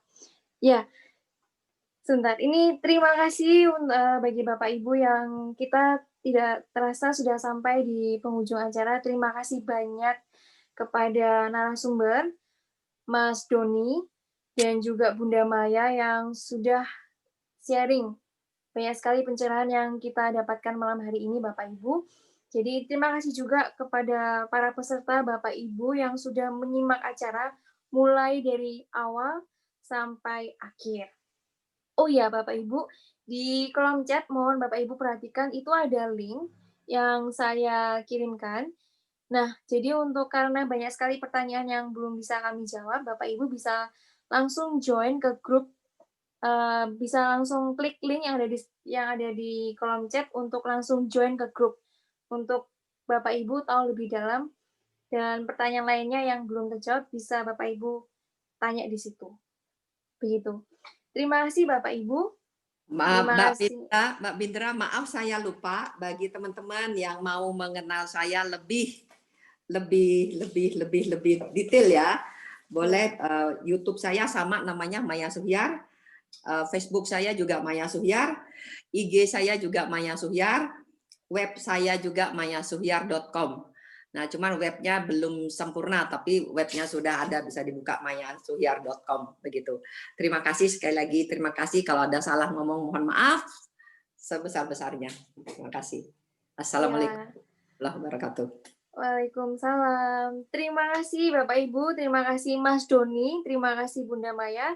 Saya mewakili panitia dan Bapak Ibu menyampaikan mohon maaf apabila ada salah kata dan salah perbuatan. Terima kasih. Selamat malam. Selamat malam. Terima kasih. Selamat malam semuanya.